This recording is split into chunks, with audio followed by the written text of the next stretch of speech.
przechodzimy do sesji finałowej. Sesja finałowa jest naszą, znaczy wszystkie sesje lubimy, ale też jedną z naszych ulubionych sesji, bowiem będziemy miały okazję wspólnie z Joanną zaprezentować różnego rodzaju niesamowite inicjatywy wspierające na całym świecie dziewczyny w STEM, czy w ogóle w STEM, także sama przyjemność. To będzie sesja, w której będziemy prezentować różne inicjatywy z całego świata wspierające dziewczyny, kobiety, dziewczynki właśnie w obszarze STEM. Jako pierwsze miały dzisiaj wystąpić wspaniałe dziewczyny z Kenii, z projektu She Will, organizowanego przez Intel, ale niestety Damaris i Caroline, niezwykłe, zaangażowane, wspaniałe, ale niestety okazało się w ostatnim momencie, że nie dolecą, bo ambasada polska nie dała im wizy, co wszystkich zaskoczyło, no ale mamy nadzieję je jednak tutaj ściągnąć w październiku i tam będziemy je angażować. Ale zobaczcie filmik na ich temat.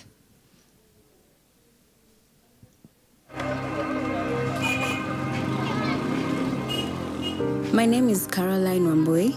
I live in the Mukuru kwa Jenga slums in Nairobi, Kenya. In my country, people are dying.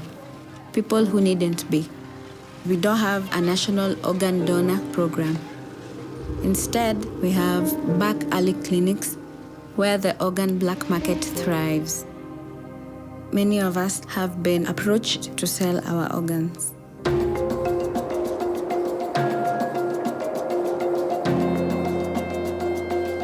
In 2014, my uncle needed a kidney. In the family, no one had his match, and it took too much time to find a kidney in the black market. And so my uncle passed on. He was really a big part of our lives as a family. There are lots of stories like my uncle's. I wanted to change this. When Intel came to our school and taught us of Intel XDK, a mobile programming language, I came up with an app that links patients to donors and to hospitals. I gathered a few friends of mine and told them of the idea, and they decided to help me. None of us knew how to code, but with the help of our teacher, Intel XDK was easy to learn. The response has been amazing. Hospitals across Kenya are joining us. We're giving patients and families another shot at life because everyone deserves that. We have some good news for you.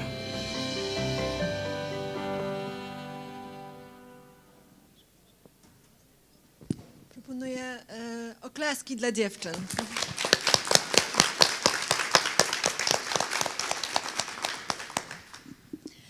Jest z nami Paulina Gorska z Intela, która opowie o inicjatywie, która dzieje się tutaj u nas w Polsce.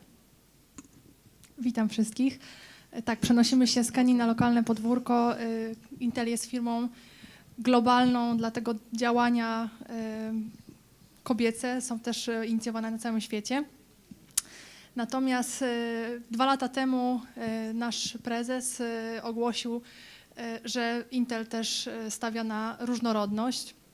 W różnych krajach, na przykład w USA, ta różnorodność wspierana jest i rozumiana jako wspieranie mniejszości, osób w różnym wieku, różnych narodowości. Natomiast w Polsce skupiliśmy się na tym, aby do Intela zaprosić do współpracy więcej kobiet. Półtora roku temu w naszej organizacji wśród inżynierów było 5% kobiet, 95% mężczyzn. No i to nie daje na pewno, to nie daje różnorodności, więc postanowiliśmy zrobić coś z tym. Uruchomiliśmy duże akcje promowania Intela jako firmy przyjaznej kobietom, jako firmy, gdzie właśnie chcemy promować różne punkty widzenia, perspektywy, różne kampanie rekrutacyjne zostały uruchomione. No i rezultaty były fantastyczne, bo dzisiaj mamy w organizacji wśród samych inżynierów 15% kobiet, czyli plus 10%. Natomiast wyzwanie, z którym się spotkaliśmy, to tak naprawdę, że tych kobiet jest bardzo mało, tak? Oczywiście dotarcie do nich, wydrenowanie rynku pozwoliło nam dotrzeć do takiej, a nie innej ilości kobiet. Natomiast też zadaliśmy sobie pytanie, co dalej? I postanowiliśmy popatrzeć w przyszłość i zacząć po prostu wspierać kobiety, żeby też pojawiało się ich więcej na uczelniach, bo jak wiemy, dzisiaj jest to 12-13% kobiet, z czego, jak już też podczas różnych sesji się dowiedzieliśmy, część w ogóle nie wierzy, że ich miejsce jest w tych firmach technologicznych zdominowanych przez mężczyzn. I tak krok po kroku postanowiliśmy uruchomić pierwszy w Polsce program stypendialny dla kobiet. Biorąc pod uwagę 10-letnie doświadczenie naszych kolegów i koleżanek z Irlandii, które taki program prowadzą, znaleźliśmy cudownego partnera, Fundację Perspektywy, która nam pomogła zaprojektować ten program i wprowadzić go w życie. No i rok temu na tej konferencji mówiłam o tym, że mamy taki fantastyczny pomysł. To był czerwiec, trwał proces rekrutacji do projektu, który został odpalony w kwietniu. No i tam w czerwcu, nie wiem, może miałyśmy z 80 aplikacji i w panice zastanawialiśmy się, dlaczego tak mało. Co się dzieje, czy dziewczyny nie są zainteresowane? Kampania promocyjna, no dziewczyny z perspektyw po prostu już działały na wszystkich frontach, licea, uczelnie, media i ciągle tych aplikacji tak mało. W panice zastanawialiśmy się, może coś zrobić inaczej, może rozszerzyć listę uczelni i tak dalej, i tak dalej. I nagle na 2 tygodnie przed zakończeniem aplikacji, tego terminu, do którego można było aplikować, liczby zaczęły przyrastać w tempie geometrycznym. No i ostatniego dnia okazało się, że mamy 620 aplikacji, więc jak na pierwszą edycję uznaliśmy to za wielki sukces. Przeprowadziliśmy proces selekcji, Skype interviews i z wielkim trudem z tych wielu niesamowitych kobiet wybraliśmy 20 osób, 20 stypendystek pierwszej edycji programu stypendialnego. I chciałam wam teraz króciutko zaprezentować, co wydarzyło się w październiku. Poproszę o film.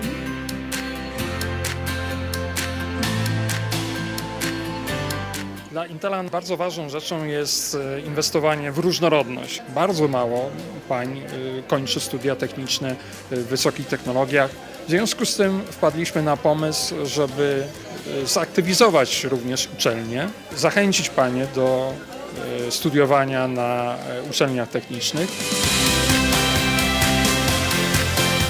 Ogromna rzesza naszych dziewcząt, mądrych, zdolnych, doskonale zorganizowanych, nie jest jak gdyby zagospodarowana w tym obszarze. Rozpowszechniliśmy tak, jak mogliśmy tylko na naszej uczelni.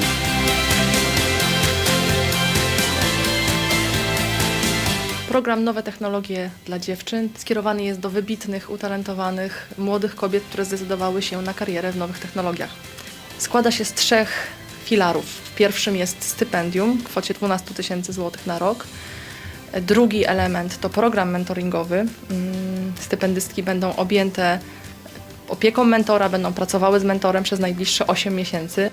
Trzeci element to praktyki letnie. Będzie to 3-miesięczny staż w Centrum Rozwojowo-Badawczym w Gdańsku, a także w Stanach Zjednoczonych.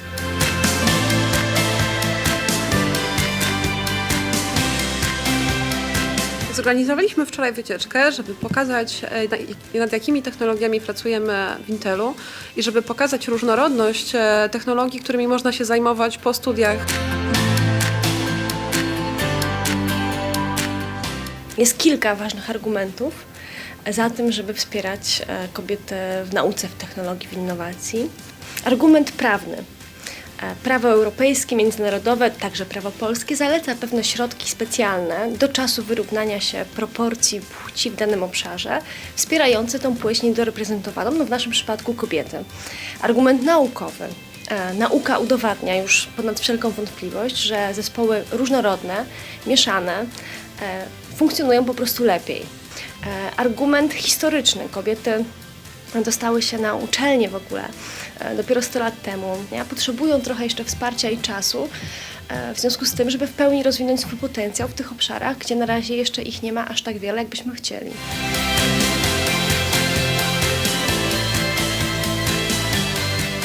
Dobra i trafna rada we właściwym momencie daje bardzo wiele, jeśli chodzi o rozwój osobisty, jakieś pokonanie trudności i mam nadzieję służyć moją radą, żeby byli w stanie te swoje umiejętności jak najlepiej wykorzystać. Chciałabym się dalej rozwijać w kierunkach informatycznych w IT, dlatego myślę, że to będzie dobra okazja dla mnie, żeby zdobyć nowe doświadczenie. Podczas gali rozdania stypendiów miałyśmy okazję odwiedzić siedzibę firmy Intel. Miałyśmy okazję odwiedzić laboratoria i dowiedzieć się, jak wygląda realizacja komercyjnych projektów. Największa wartość przede wszystkim to możliwość, którą zapewnia mi mentor, spojrzenia obiektywnego na mnie. To znaczy ja znam swoje możliwości, wiem mniej więcej co powinnam z nimi zrobić, ale mentor jakby pomoże mi znaleźć odpowiedź na pytanie jak. Praktyki są też na pewno fajną okazją, bo kto by nie chciał mieć w CV praktyk w Intelu. Okej, zamiast mówić o programie, chciałam, żebyście krótki filmik zobaczyli, bo to najlepiej pokazuje, czym jest program, kto bierze w nim udział.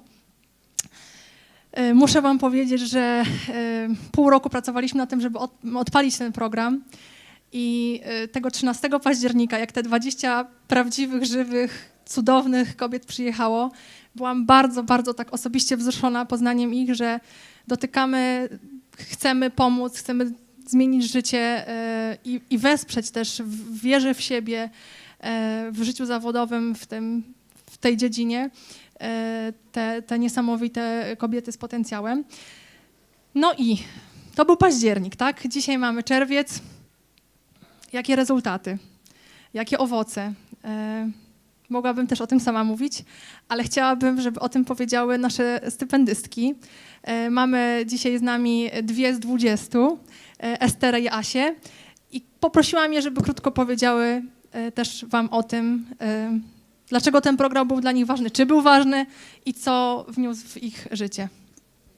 Dzień dobry wszystkim. Ja widzę, że już jest pewna godzina, gdzie jesteśmy zmęczeni, więc postaramy się nie przedłużać. A można byłoby o tym mówić bardzo wiele, bo bardzo ciężko jest przedstawić coś, co zmieniło życie w zaledwie 2 minuty, ale postaram się. No więc ja mam 20 lat, czyli w październiku zaczynałam moje studia w Krakowie na AGH, na uczelni typowo technicznej, i kiedy zaczynałam te studia, to ja przytaczam, że takie jedno porównanie, które się wiąże z moim kierunkiem, czyli z energetyką, czyli miałam w sobie pewien ładunek i kiedy przyjechałam do Intela, to było jak taki zapłon, prawda? Taki zapłon i wtedy występuje reakcja łańcuchowa. I to się rozpoczęło w październiku. I dzisiaj, kiedy tutaj stoję, ja się czuję zupełnie innym człowiekiem, dlatego że ten program zmienił przede wszystkim moje patrzenie na to, co ja mogę zrobić w życiu. Ponieważ wtedy, kiedy się znalazłam wśród tych wybitnych 20 dziewcząt, prawda? Poznałam je wszystkie, poznałam tych ludzi, którzy nas oprowadzali po Intelu, czyli inżynierowie, prawda, z wielkimi perspektywami, z wielkimi wizjami. Poznałam dziewczyny z perspektyw, które tak nas zmotywowały, że ja sobie pomyślałam wtedy, że ja też mogę tworzyć ten świat technologii. Ja też mogę być twórcą. I kiedy sobie to uświadomiłam, wróciłam do Krakowa i z tą refleksją zaczęłam po prostu swoje takie studia, jakie chciałam mieć, bo wtedy na samym początku, wiadomo, jest łatwo wszystko sobie zbudować, gdzieś tam wyobrazić i iść w tym kierunku. Później już gdzieś tam wchodzimy w pewne korytarze i jest tam znacznie ciężej, więc ja miałam to szczęście, że to się zdarzyło na samym początku, no i zaczęłam tworzyć. I dzięki temu jestem dzisiaj w projekcie jednym naukowym, budujemy łódź solarną. Jestem w projekcie związanym zupełnie nie ze studiami, a właściwie z tym, gdzie się sama realizuję, czyli prowadzę audycję radiową. I oprócz tego mam wiele wizji, wiele planów związanych i z kierunkiem, a także z tym, jak to łączyć. I wiem, że nie byłabym aż tak otwarta i nie chciałoby mi się aż tak bardzo wszystkiego robić, gdyby nie Intel i gdyby nie perspektywy. I to jest taki moment, kiedy coś się zmienia w życiu człowieka i jeżeli projekt się nawet skończy za tydzień, gdzie będziemy na zakończeniu tego projektu, ja wiem, że to, co się wydarzyło, będzie miało wpływ na całą moją przyszłość. Także dziękuję bardzo.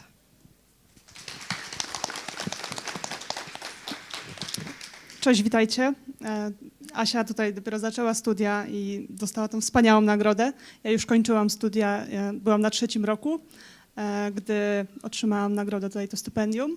Jestem tydzień po obronie, więc jak zmieniło się moje życie w te 9 miesięcy? Oprócz tego, że po pierwsze pracowałam przez 9 miesięcy z wspaniałym człowiekiem, z mentorem.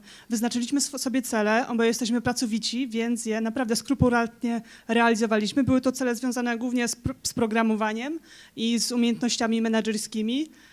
Więc tutaj naprawdę czuję ogromny taką... To jest tak jak nitro w samochodzie, przyspieszenie niesamowite, kariery tutaj w życiu zawodowym.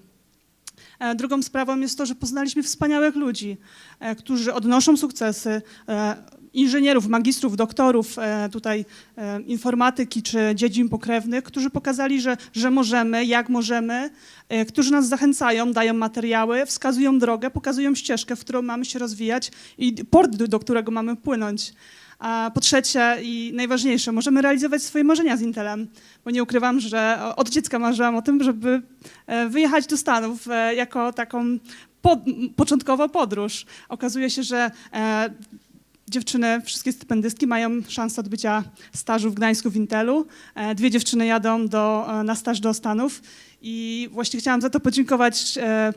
Udało mi się zdobyć ten staż w Stanach. Za miesiąc wylatuję, a w dniu dzisiejszym dostałam wizę już na pobyt.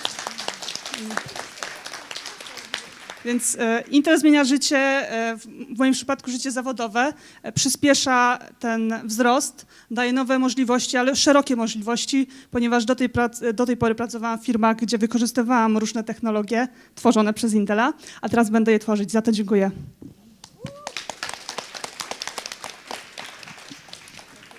Ja myślę, że żaden komentarz nie jest już potrzebny.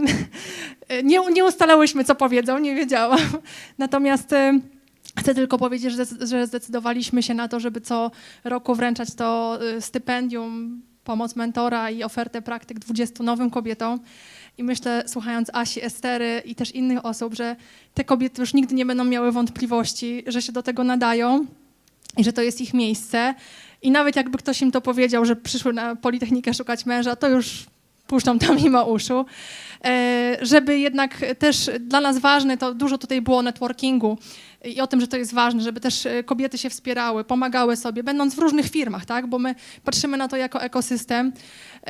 Od tego roku też odpalamy program Alumnitki, żeby też te osoby, które ukończyły program stypendialny, mogły być nadal w kontakcie, czy będą w Intelu, czy w Cisco, czy gdziekolwiek indziej, bo to też jest ważne, a żeby też wykorzystać te wszystkie x-set aplikacji, które nadchodzą, no a stypendiów mamy tylko 20, to już tu kreatywne perspektywy. Bianka, Asia, tworzymy kolejny projekt Summer Bootcamp dla dziewczyn, w którym mamy nadzieję zaprosić około 300 wspaniałych, utalentowanych kobiet, także... I będzie to największy bootcamp na świecie dla dziewczyn z ICT. Oraz możecie jeszcze skorzystać z okazji, aplikować tutaj przy tym namiocie o udział w tym obozie, także zachęcamy serdecznie. I na koniec ostatnia rzecz, którą chciałabym tylko powiedzieć, że to partnerstwo właśnie biznesu, fundacji, znaczy w ogóle organizacji pozarządowych, w tym przypadku Perspektyw, jest po prostu niesamowite dla mnie. Bez was by się to, dziewczyny, nie udało. Będę to powtarzać zawsze, także też wam bardzo przy okazji dziękuję za wasz power, kreatywność, otwartość i w ogóle, no, że jesteście. Dziękuję bardzo. Dziękujemy. Dobrze, my dziękujemy wam. Idźmy dalej. A teraz zapraszamy Line Berg. Tak. It's you. It's from Norway, from NTNU, very good technological university, and the project ADA. Please. Thank you. Hello. I think there will be a presentation up there now. Yes, I wanted to start with this graph. Do I have that thing to go to the next slide? Is that this one? Sorry. Anyway, this graph is the number of girls that has applied to a science and technology master's degree at NTNU the last 10 years. And now should I come to, there you go. As you can see, the number has tripled and the percentage share has risen from 16% to 30%. we worked in a very hard and targeted manner to reach this development, and we continue working to reach, for this graph to continue going up. My name is Line, as you said. I work at the Norwegian University of Science and Technology, or we call it NTNU for short. NTNU is Norway's biggest university, and we have a special project called the Girl Project Ada, where I'm the project manager, and in the Girl Project Ada we work to gender balance in STEM, and we focus on the ICT studies. And the goal of the project is that we want more girls to graduate with a master's degree in ICT. And to do that, we work in two ways. We work with information and marketing and recruiting events to get more girls to start studying ICT studies. And then when they start the studies, we work with networking, both social networking and career network, to prevent dropouts. This picture is from the last technology camp for girls. The technology camp for girls is the most important recruiting events that we organize. And I want to spend the next 5 minutes showing you a film that we filmed during the last technology camp for girls. The film shows and reveals a few of the most important factors, what we believe is the background and the reasons for our success in increasing the number of girls at the ICT studies.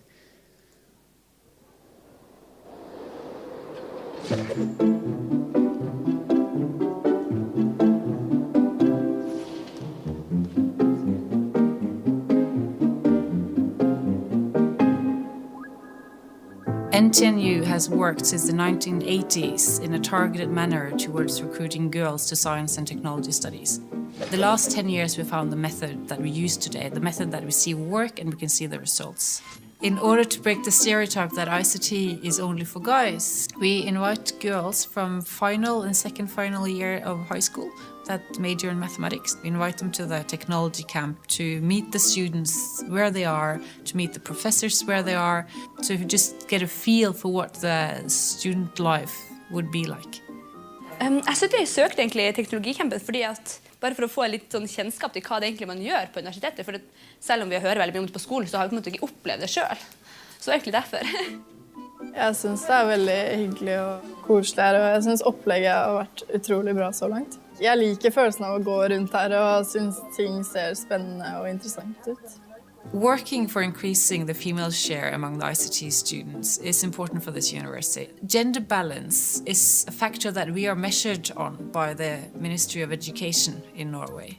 NTNU considers it our social responsibility to contribute to increase the number of females in the field of science and technology. And why should we be satisfied with recruiting from half of the population? We need the best ones. Then we need to recruit from the whole population. Det en problemstilling, som vi jo arbejder med i vores ligestillingsprojekt på DTU.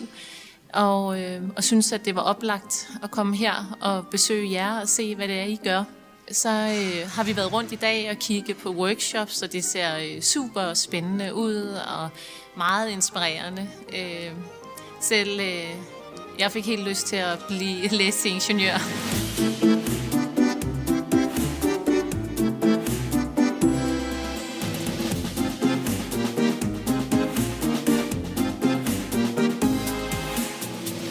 Vi holder på å lage et dataspill. Gjennom programmering så gir vi liksom figurene i spillet beskjed om hva de skal gjøre for noe, og så prøver vi å få de til å gjøre det som vi vil da. We spend a lot of resources planning an exciting program for the technology camp. And this year we have presentations such as online with hackers, spies and scammers, how to win the Oscars with a degree in mathematics, and learning through gaming with the inventor himself of Kahoot. Here at NTNU, we have used exciting teaching technology to motivate female students to study ICT. This is teaching technologies such as Kahoot, which is gamified as well as social. And by using these tools, we have seen that we have motivated more students to study ICT. Før jeg dro hit, så var jeg veldig usikker, for jeg er sånn veldig delt. Jeg er veldig glad i realfag, og jeg er veldig glad i samfunnsfaglige fag. Og så kom jeg hit, og så fikk jeg innsikt i studieprogrammene og fikk møte masse studenter, så jeg har absolutt veldig lyst til å studere på NTNU. Ja, jeg er kjempemotivert. Jeg hadde egentlig ikke tenkte at nei, NTNU, det gidder ikke jeg. Men nå er jeg veldig motivert, så nå tror jeg kommer til å vurdere det veldig bra. First and foremost, we see that the total number of female ICT students go up. We see that the percentage share of females studying science and technology goes up. 10 years ago, 16% of the applicants to science and technology studies at NTNU were females. This year, 30% were females. We see that approximately 70% of the girls that take part of the technology camp end up applying for science and technology studies at the NTNU. Jeg er veldig glad for at jeg deltok på teknologicamp, og jeg er veldig glad for at jeg fikk være med på det, og at jeg dermed valgte å flytte til Trondheim for å studere. Uten teknologicampen hadde ikke jeg gått på Copernicus. So this leads to the fact that NTNU dedicate time and money to the technology camp and towards gender balance work in ICT. So changing a stereotype is not done overnight. What we're trying to do here is to try and change the world, and changing the world takes time.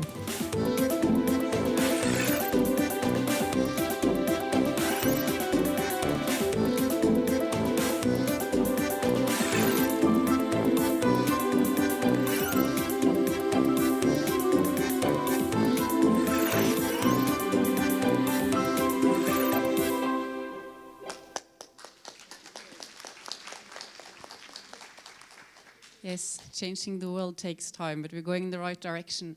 In this video, we said that 70% of the participants in the technology camp end up applying for a science and technology study at NTNU. The number is actually higher than that, because it's 70% of the participants that apply to the university immediately after graduating high school. But if you see a few years later on, the number is a lot higher, because some students actually go and work and travel for a year and then come to the university. So this event is working. We have a limited amount of time here today, but I wanted to give you this website. So if you're interested in seeing more about how NTNU and how the Girl Project ADA works to recruit more girls to ICT, you can get a lot more information here, or contact me as well. And I also wanted to mention that, because you could see in the film that on the last technology camp, there was the Denmark Technical University were there as observers. The DTU, or the Danish Technical University, has now started their own gender equality program, and they've started their own technology camp for girls, and they're copying a lot of what we're doing to try and increase the number of female students in their ICT studies. If there's anyone here today in this room among you guys that are working at universities or want to start similar projects or events for recruiting more girls to ICT or to STEM, let me know, and you're more than welcome to join us as observers during our next technology camp for girls. It will take time. It will be between the 6th and the 8th of November in Trondheim, sort of in the middle of the country. Okay, oh, Bianca is coming anyway. Anyone else want to join the party? I heard someone from the Technical University in Berlin is also going to come, so it would be great to have a bit even more. Then we have about 200 girls from all around the country there for 3 days. You can meet the students as well. Anyway, thank you.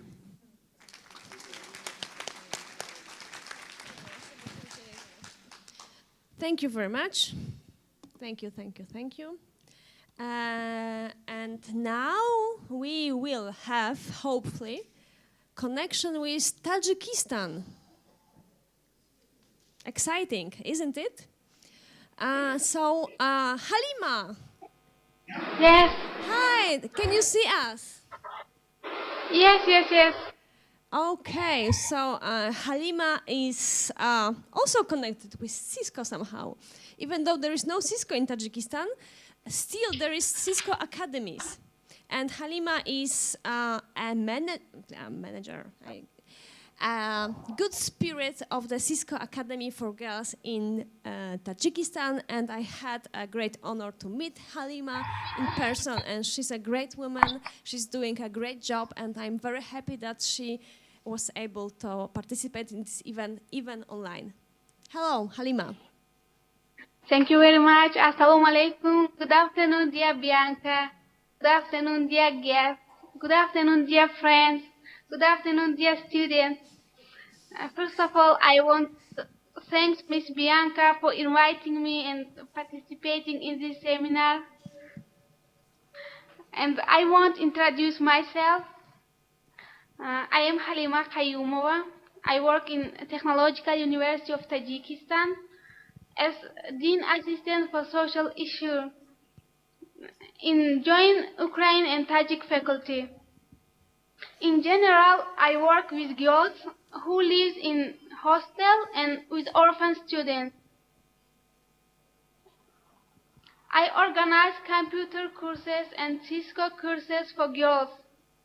And let me introduce my presentation. Let me to present my presentation. Several words how I have got acquainted with Miss Bianca. In November 2015, Dr. Bianca Swinska visited our university, and after getting familiar with the specialists at our university and Academy of Cisco Networking, Miss Bianca Swinska invited me to participate in seminar, and after this, I have decided to open a course for Cisco for girls. Cisco Girls TUT. TUT it means Technological University of Tajikistan. In this photo, next slide, please. Yes, in this photo, me and Miss Bianca when she has visited our university. And next page, please. Here when Miss Bianca invites me in seminar. Here we are in seminar. And during seminar, next slide please. And during seminar in Tajikistan. Okay, and next page please. And who helped us to open Cisco Girls course? With direct support of the head of the Center of Computer and Educational Technologies, Mr. Jafar Ahror and Nazarov Saifuddin, and Nazarov course of Cisco Networking Academy, Cisco Girls, was established with the total number of participants, 18 girls, on the first level, IT Essential, which after passing the exam successfully, all the girls were granted Cisco certificates.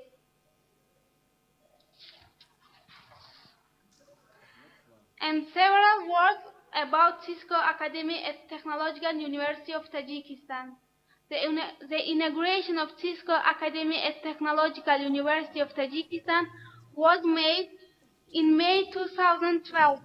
At the moment, 10 of our instructors, after the graduating of the course at Cisco Network Academy, received the international certificate and continue to train and educate participants in Cisco courses. The total research number of IT essentials who fully completed the courses are already over 200 people.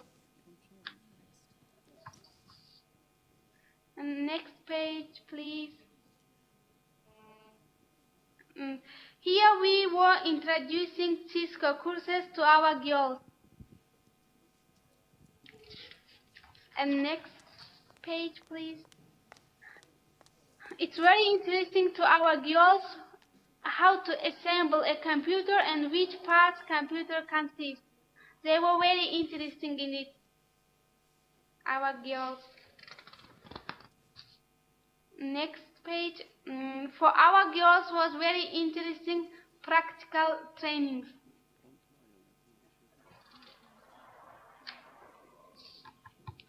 Next page, please. Our achievements after graduating Cisco course. After the completion of Cisco courses, 5 team Cisco Girls of TUT took an active part in seminar for IT startups, Specialistka, project supported by CRDF Global by the Mardikor project.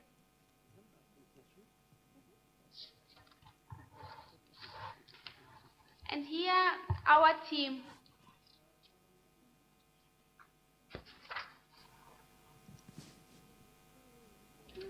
Also, when we are in the seminar, thank you for attention. Sorry if I made some mistakes. Bravo!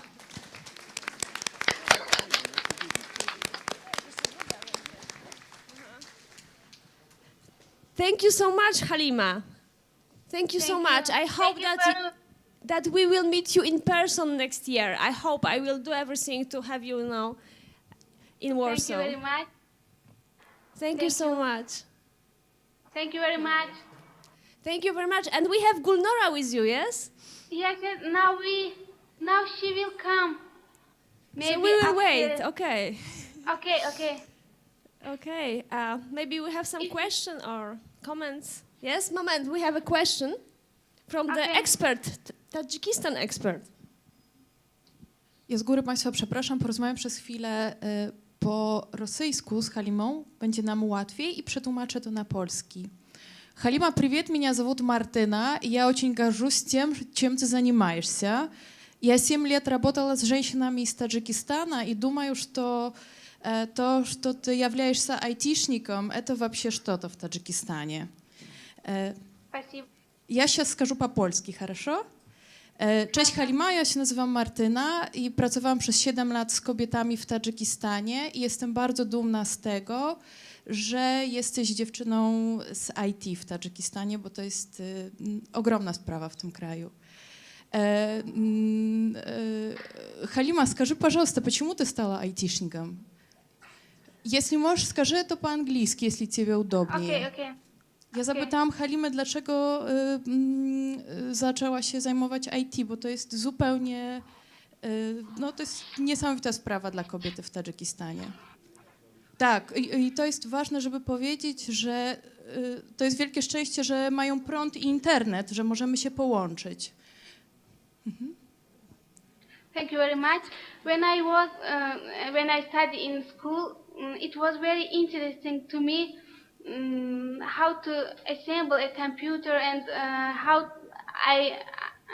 that time I hadn't a computer, and for me it was very interesting to work even in Word programs. And I say to myself that if I graduated school, I will be IT specialist. For me, it was very interesting, and I said myself, why girls are very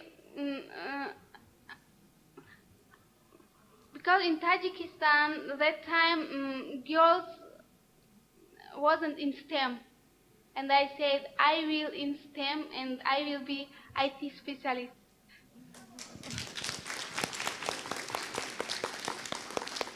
Thank you. Спасибо тебе большое. Тут люди говорят, что ты отличница. Thank you very much. Передаю микрофон Bianке. Хорошо. А где Gulnora? Она уже пришла? Нет. Jeszcze nie.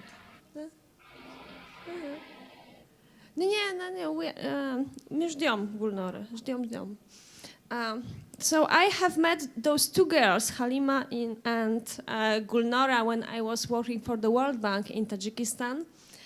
And it was really not easy to find such girls. But now they are friends.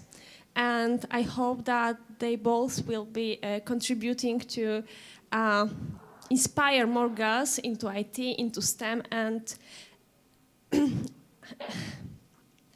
and really, in such a country when the electricity is a problem, so everything is a problem, actually.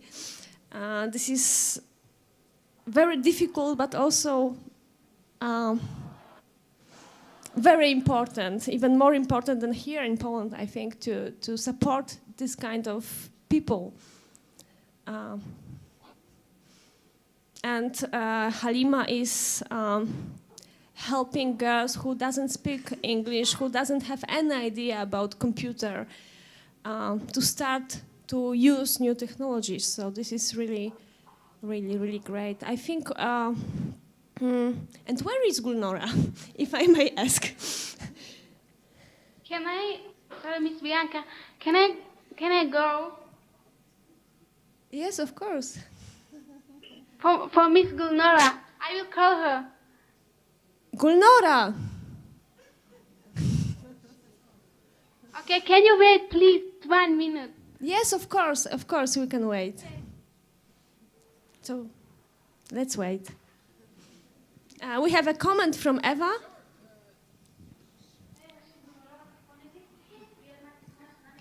Yes, hello, Halina. Maybe you are not there now, but under the computer, yeah, or in the room. But I would just like to add that European Center for Women and Technology also has some contacts with girls in Uzbekistan, Kazakhstan, Kyrgyzstan. And personally, I am just as fascinated as you, Bianca, because I would like to say that a small group of them themselves have decided to create the Central Asian branch of ECWT. And it is so fascinating because they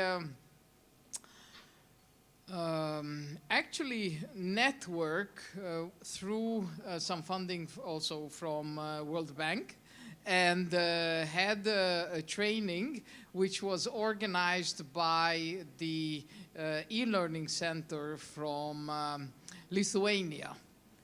So I think it's really amazing to see how closely we are related through internet. And I just would like to wish you also all the best of success, and hope to see you sometime.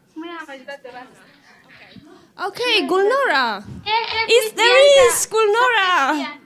Yeah, I'm here. Here. Yes, here. I'm Okay. so sorry. Hello. Hello. Hello. We can see mostly Halima now. Hello. Hi. Did you see me? Hello. How are you? Fine, thank you. What about you? Oh, great, great. We are so happy that you finally came. Where were you? If I may was in ask. my office. Yeah, I was in my office because our work day is off, and I should close my office now. Okay. I'm so sorry.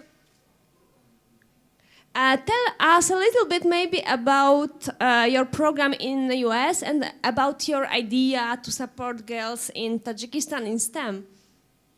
Okay, I will. If you allow me, I will just want to introduce myself, to tell you a little short story about myself. In 2005, I graduated my grammar school, and it was a big problem for me what university I should choose. As for me, I wanted to be a lawyer or an accountant. But my mom said me, no, you will be a power engineer, electrical engineer. I said, no, I don't want it. But she said that you will. And I went to the Tajik Technical University, to Power Engineering Faculty, and said that, okay, I will be electrical engineer, but after a few days, I start to cry and tell my mom, I don't want to go there. I'm just one girl between 25 guys. I don't want to be electrical engineer. For 1 month, I just cried. And after that, I tried to be patient, and I start to love my profession. And during my study, every day, my classmates, they told me, why you study here? You're a girl. You don't need to be electrical engineer. What you will do with your diploma? You will put it in a wall. But I said, no, I will. And I graduated my university with an honor diploma. And after that, I started to work in Tajik Technical University. And you know, the same problem was with me in my department when I started to work. I was just one girl in my department, and my area of research I became my research in area of waste energy. And every day, the guys in my department, they told me, "You are so pretty girl. Why you need to be engaged in the waste energy? It's not for you." But you know, even my waste energy, my research, they brought me to the Japan, to the United States, to the Poland, to Spain, to France, and I'm deeply engaged in my scientific work. And when I understand what is the big problem in my society, that in our society, because of our mentality, our traditions, we are also a Muslim country, and our society, they told, no, for girl, it's not so good to be in STEM. You just can be accountant, you can be a lawyer, you can be a teacher, but not an engineer. And I start my program, which is my project, Touch STEM, which is it's for inspiration of other girls to come to STEM. And when I started my program, it was after my experience in Tech Women 2015 program. U.S. Department of State was sponsor of this program, and I spent 1 month in San Francisco, in Silicon Valley, and I was so inspired by this program, and I found that empowering a woman, we can empower our nation. And I started this program in my university, and we have now 35 girls who know very good English, who are already totally professionals in their sphere. And we start with our school and to make our school girls to change their mind that no, you can be engineer, you can be good specialist, you are good at scientific work, in the technical work. And maybe, yes, 1 month ago I was in Poland, and it was a good idea for me. I had a lot of experience that I saw that Polish girls, they are so kind in STEM, they are so clever in this field, and really it was a good experience for me. And thank you, Bianca, that you invite me to your conference, and from yesterday I'm time to time try to see your conference, your materials, and it's very good idea for me to organize the same conference in my country and invite other girls from other universities, of all over the world to our country and inspire our girls. Okay, thank you, Bianca. Thank you so much. Thank you so much. I think this is a great idea to organize Lean in STEM Tajikistan conference, and we will be happy to help in this, of course. Thank you so much. Is there any question to Halima? Or Gulnora? Yes. Okay, so girl, thank you very much. Thank you for your contribution. Thank you for online connection, and see you soon, I hope. Thank you. Bye. Bye, thank you.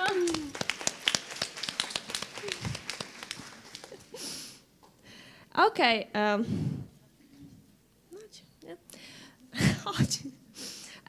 Tak, także Gulnora wspomniała o takim amerykańskim programie Departamentu Stanu STEM Girls, czy Women in Tech. I'm sorry. Przepraszam, trochę zapomniałam, jak się nazywał. W każdym razie chciałam tylko powiedzieć, że takie programy bardzo mocno tworzą międzynarodowe networki. Ja miałam ogromną przyjemność być na takim programie w zeszłym roku, który nazywał się z kolei Women in STEM, w bardzo międzynarodowym towarzystwie. Jest mi strasznie miło, że na tej konferencji są też dziewczyny z tego programu. Na sesji artystycznej mieliście okazję poznać Mitu z Bangladeszu, wybitną artystkę komiksową.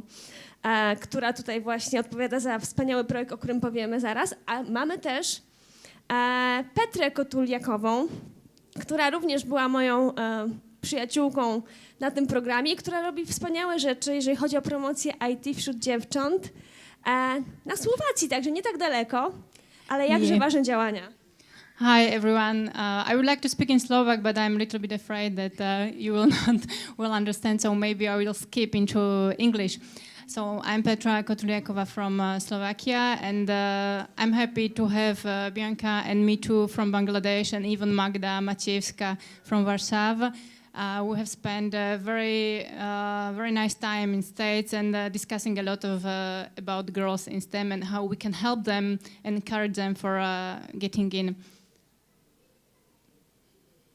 Sorry.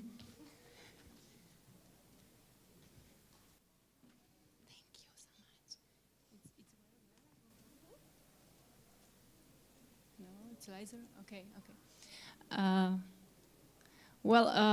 ITVIT, it's a quite nice Slovak name.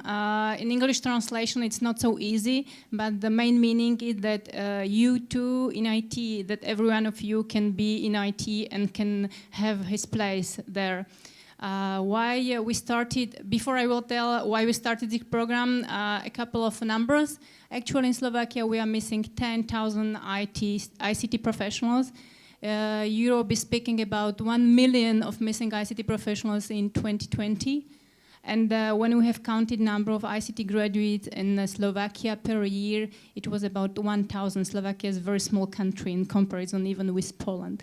So you can see that the gap between the graduates per year and the people we are missing on this position, it's so huge that even if we will do a lot of activities and think, I'm afraid that we can't really fill this gap. And when we were thinking where to find more students, actually we can't find more boys. So we started to work with girls because at Slovak universities we have 3 to 5 main faculties. 4 years ago, it was about 3 to 5% of girl students. So it means that it was really, you can count them on the 2 hands.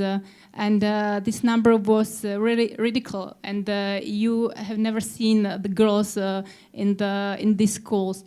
So we started to do small activities for at least seeing if it can be okay and if the girl would be interesting to arriving studying ICT.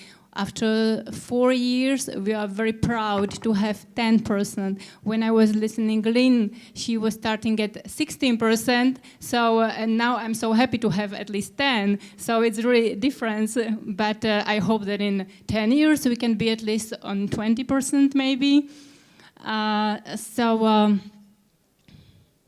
We are starting by doing the research why finally the girls don't go study ICT. So we have had a lot of discussion with high school girls because high school girls are a target group. I think this problem maybe are same or similar in the countries. If you have another opinions from girls, I will be happy to share with you. But the problem in Slovakia that first they're absolutely missing information about ICT. What does it mean working in ICT?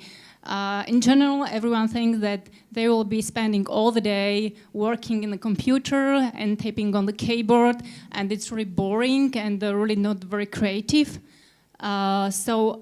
This future, I think you can't imagine that you will be spending all the day like this. The second problem, and very big for Slovakia, is the problem with math and coding.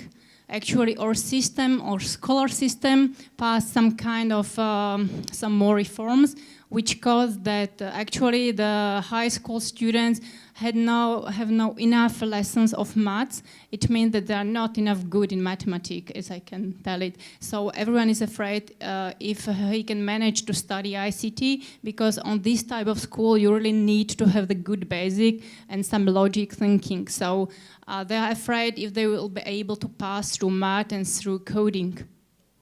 The problem with the bizarmans, I think it starts to be different. Everyone thinks that it's a male-dominated sector, that there are only the boys in the with the glasses and the grass hairs and not very funny for speaking and discussing, but this problem is not so big as before. And we have the really big problem with the parents and the community of girls. I don't know as in Poland or in other countries, but the generation of parents we have actually never lived with IT devices as we are living. So they can't imagine what the girl can do with IT. They can't imagine what is the future for them. So it's connected with the missing information, but we have often the cases when we are working with girls decide to study ICT, but finally when I met her teacher, they told me, yeah, the parents pushed her to study economy or I don't know what because ICT wasn't enough good for her. So we have a really big problem, and as we have the primary target group high school girls, or second target group are the parents and the general public. We started to work with high school girls, as I mentioned, and first we started to work for one faculty in Bratislava, but finally we have created a civil association, and now we are working for all the universities in Slovakia, because we have seen that we can't only promote Go Study to this faculty. We are now promoting the headline Go Study ICT. For us, it's not a matter if they will study in Bratislava or in Košice. For us, what is important that they will study ICT and they will not go into social science. I don't want to say something bad to social science, but actually we have 16,000 unemployed people from social science degree. They can't find the job, and if they will find the job, this job will be on the level of high school, not university. I think the quality of work and the salary. We are doing a lot of activities. What is, I think, one point common for all the activities, we are doing it only for girls. Often we receive questions from schools or from boys why we can't participate at these workshops. Well, the answer is quite simple. If we open the workshops, it's 80% of boys every time there. We try to do it more time, and every time the same, because the boys are really strong. And if we open the door, they are really there, and the girls are feeling as a, I don't know if it's in Polish, 5 wheel on the car.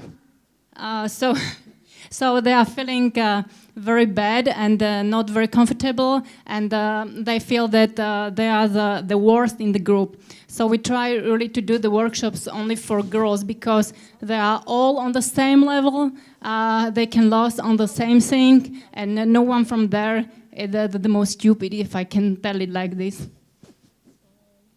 What is interesting, we have a very nice project called mentoring. I think that the name mentoring is very often used, but in this kind, we propose to girls to spend 1 day as a standard university student at a university. We put them in the contact with a university student, and they are going there and they are looking to some lectures, or they are speaking with them. What is important that it's not open day university. During open day, we are all very nice and we are all perfect and we are the best. But in this mentoring program, you can really see how the teachers are, how the students are. You can really discuss with them about what you want to need, what you want to know. And actually, you can really go to all 3 faculties in Slovakia to see what does happen on these schools. We have created a very nice blog session. It's really interesting because our IT students, girl, written everyday blogs about what do they think about study, how is it the mathematics, how are the teachers. So like this, we can really approach their daily life to girls. Though there are some photos from our activities, because we have our own workshop, but we are participating at the Rise Girls workshop, Younger Girls. We are doing a lot of activities at the Girls' Days. Girls' Days is quite important day for us because it's one day when we can really organize 100 girls and going to 60 companies in Slovakia. What is very important for us, it was the second year we have the support of our president, and through our president we can really touch the parents. Because the generation of parents is very sensible to our president. All the people like him, and when he can arrive to our activities, it's, I think, very welcome. For example, in 3 weeks, the office of president called me that, okay, Petra, if you want, we can go. The president can go with you to discuss with girls. So we are going in 3 weeks into one school in the middle of Slovakia, and the president will discuss with girls. So for us, it's a very important part of the support. At the end, I would like to conclude with the role of ITVIT.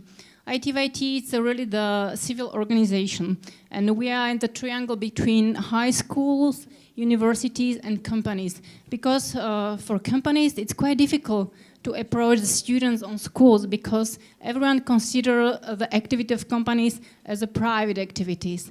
And sometimes they can't accede to the school. But when we can do the programs together and really bring the people into university and from the university to company, it's every time very welcome by all three parts. And I think it can be like this because you can really connect the connection and do a nice activities. Thank you. I was ready. Thank you so much. Do we have questions, comments, wishes? Okay, so now it's time for New York City and Amber Schaub, a project 1,000 Mentors for Girls. Please. Hello, everyone. Thank you. So first off, I want to say this is probably my favorite session thus far because I keep thinking, how can I collaborate with them? How can I contact them after this? I need to make sure that I've written all the correct notes. And so I hope you feel the same way. As Bianca said, my name is Amber Schaub. I am the Director of International Education at the New York Academy of Sciences.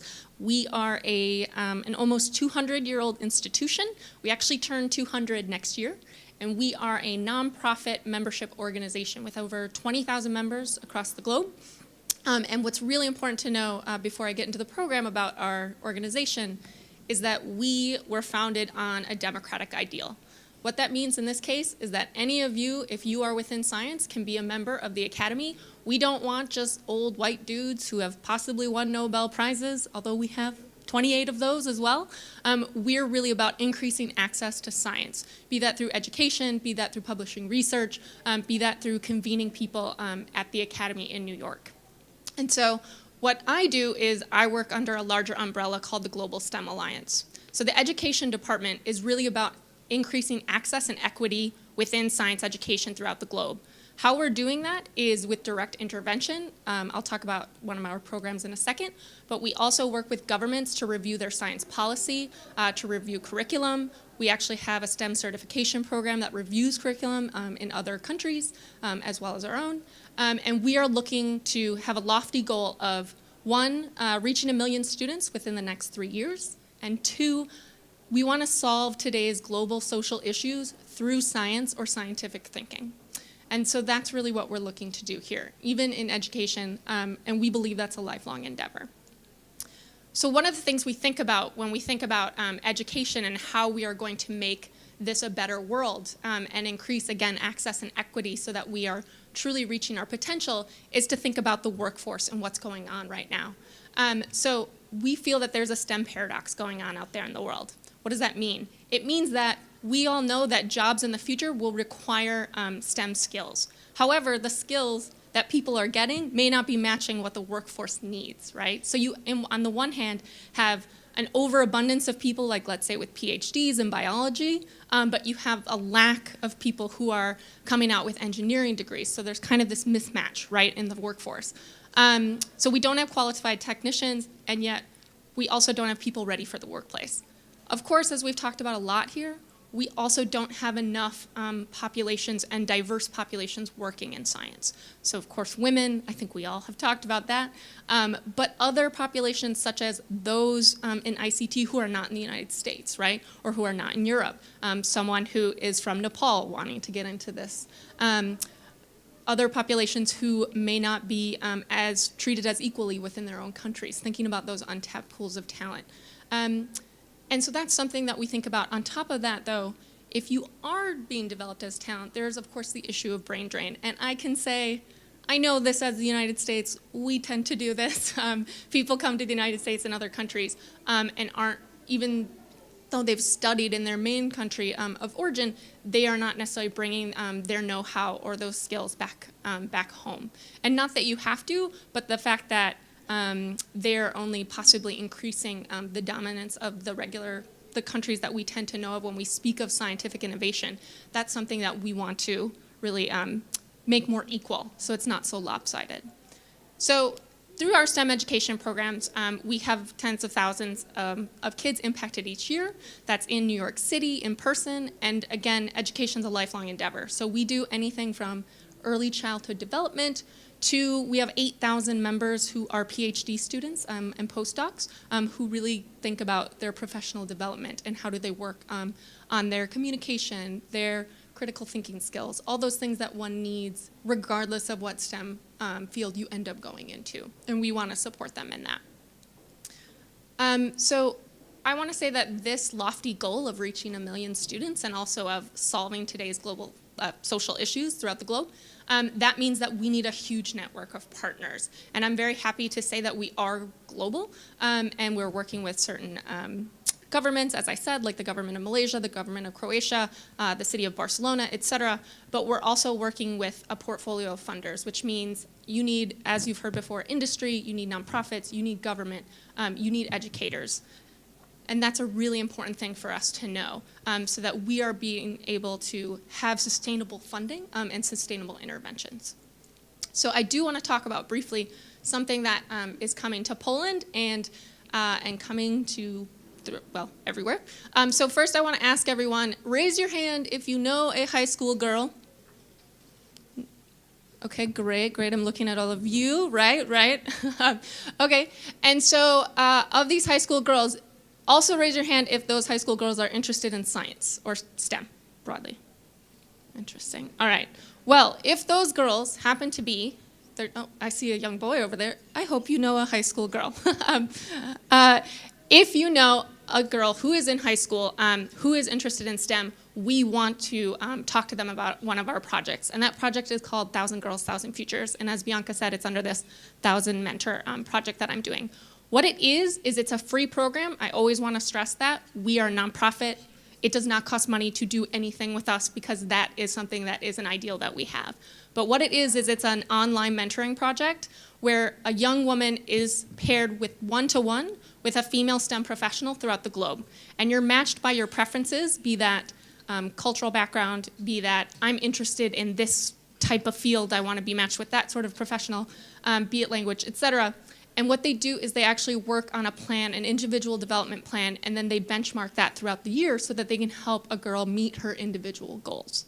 On top of that, we have a 35-hour curriculum that the girls are going through with critical thinking, communication, leadership, and looking at colleges. Again, all those things you need to then be successful in STEM. So right now, I have 19 countries involved from the first year. The mentees and mentors come from different parts, and they work on these projects together. It's really important to note that each pair is unique. I do not dictate how or what they talk about. What I want are results. What I want to know is that you are engaged in working on a project to help you further your own academic career and your later employment opportunities. So I think of this as a layered mentorship model. That's really one of the last things I want to say. The first layer, which is really important, is that one-to-one relationship. The second layer is that you have an entire cohort of female mentors from around the globe that you can ask a question anywhere. You go on the platform, you can ask anyone, and so you have access to, right now, over 300 mentors anywhere. And then the third thing is that you're also being connected through this platform from girls across the globe. So you're not the only one who may like astronomy, you're not the only one who's interested in Higgs boson. You can really talk about all those things and get connected. And we've heard that a lot, that getting these networks are really important for girls to stay in STEM and to succeed in STEM. One of the most important threads of discussion that we've had has been about the the Paris and Belgium attacks, and how can we promote STEM in the world to help solve terrorism, and what can we do? And these discussions are really important. So I have two profiles up here. All I'm going to say is I could talk on and on, but I don't want to take up that much time. If you are interested in this program, we are interested in collaborating, be it as a one-day thing where you come on and do a Q&A with the girls, whether it's we're organizing an activity for you in your home country. We are very interested. We are very collaborative. And what we want to do is connect each other so that we can have projects come out of this and we can help solve the global issues of today. Thank you so much. This is very fascinating how all those initiatives becoming global because the challenge is global, so the conversation is one, and I hope different organizations will contact Amber and collaborate in this attempt.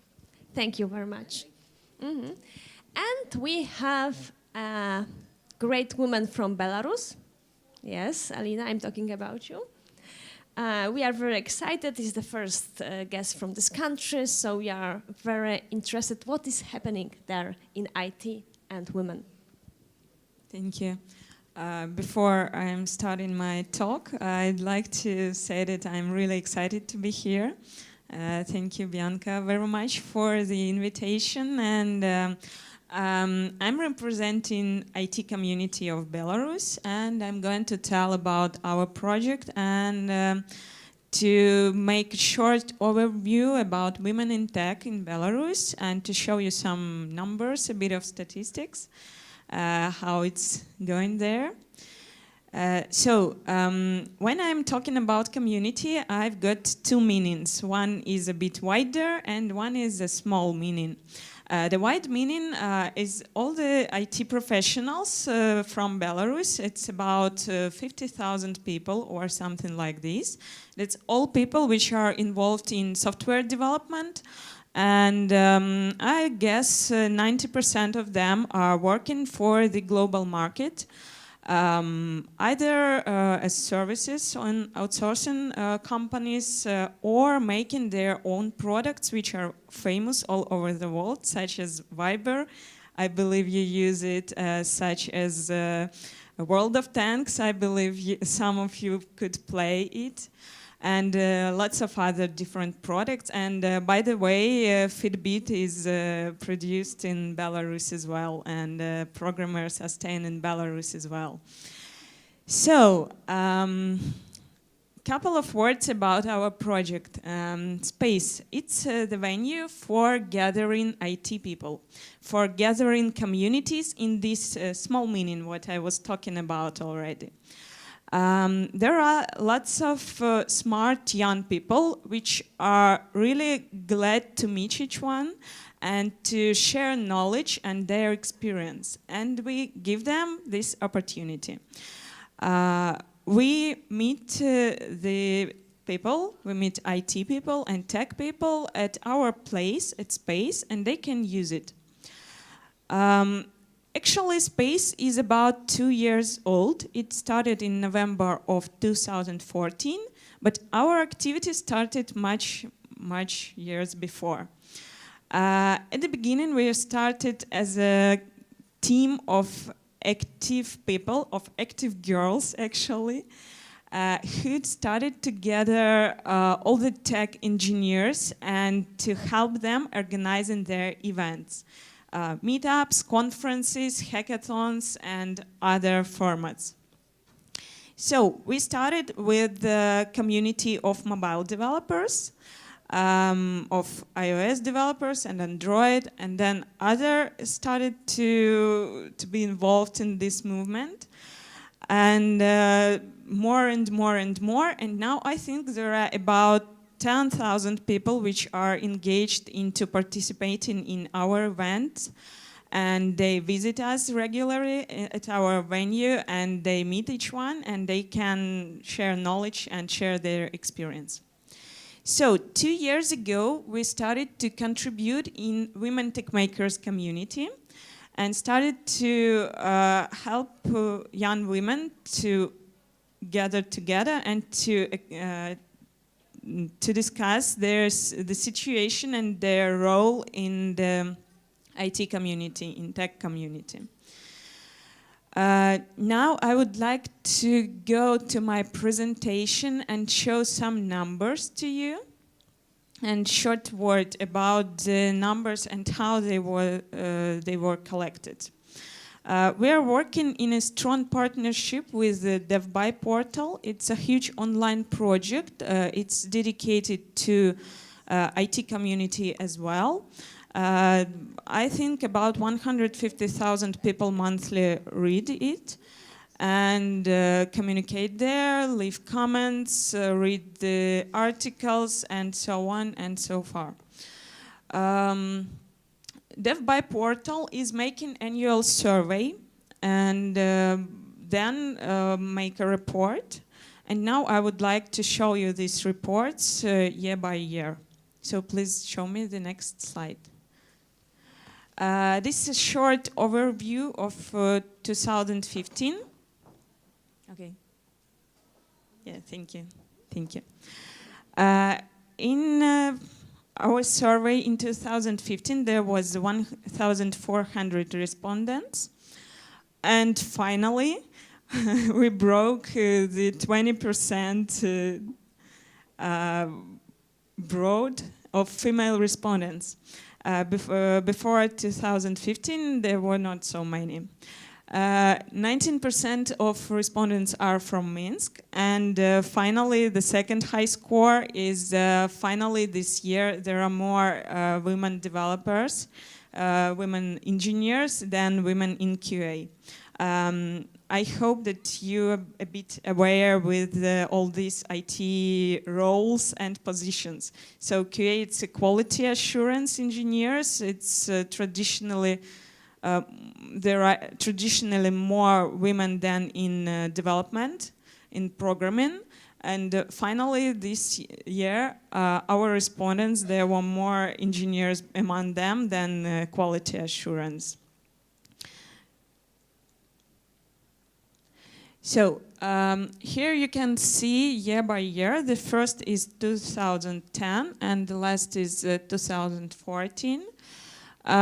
Distribution by sex. So that's the percents of the red part of the graph shows us women in IT, and the blue part of the graph shows us men. As we see, sure, there are not so many women, but we see that every year it grows. And as I said already, in 2015, the number became more than 20% finally. Working experience. Here at the top you can see the numbers and the percents of women engaged into information technology with working experience less than 1 year. And at the last point you see women engaged more than 7 years. So we see that the interest of women to information technology and to tech grows. So there are a lot of young women that more and more every year comes to IT, comes to develop software. Diversity by position. Here we can see that the hugest percent of women, that's again the red part of the graph, are involved into such positions and such occupation as HR and recruiting, tech writers, marketing and sales, then QA I was mentioning before, then business analysis, some other professions, project managers, and the final is team leads and tech leads. And this graph, I think it needs a bit more comments. Students. We can see here the red part of the graph is STEM or some technical studies, and the blue part of the graph is humanities. We can see that year by year it's almost the same. It doesn't change. Just maybe some very small part. And I think that it's really the point where we have to work and what we should to do. So to involve more girls into STEM and into STEM education. As we could see, they are already involved into software development and IT business, but not so really much into education.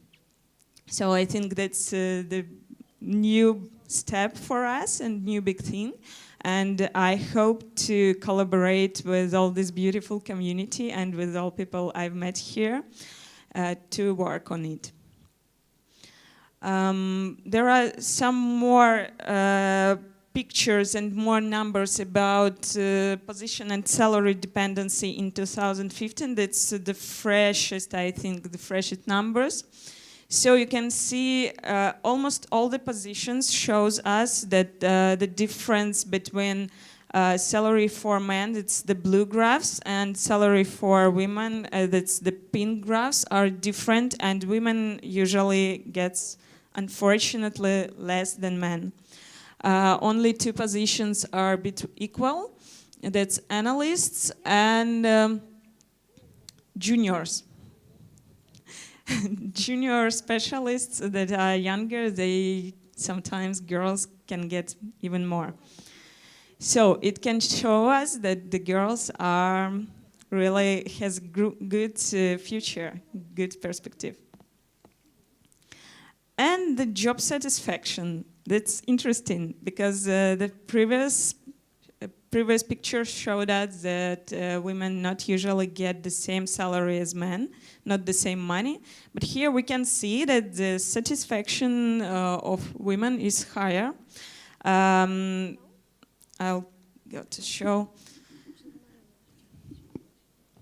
These 2 graphs, these round charts. The left one shows women and the right one shows men.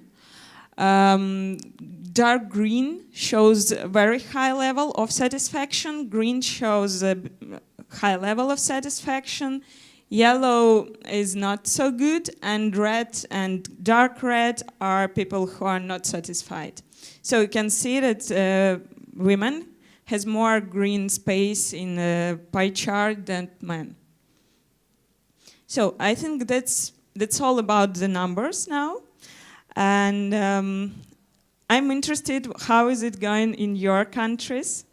Maybe some comments I will appreciate if you can compare. Is it the same for you in tech or in STEM with women?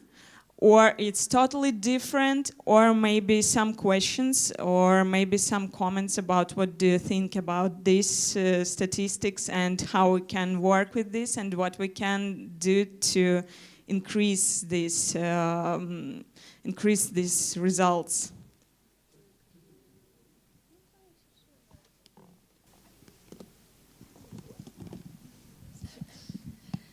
Okay, I think we'll have time to talk with you, after the conference, which is finished actually, but okay. we are still going on, But this is very fascinating, and I think that is worth to develop cooperation. Belarus is so close to Poland, yeah. but we know so few information about. I personally have friends in Belarus. Yeah, now you have a bit more.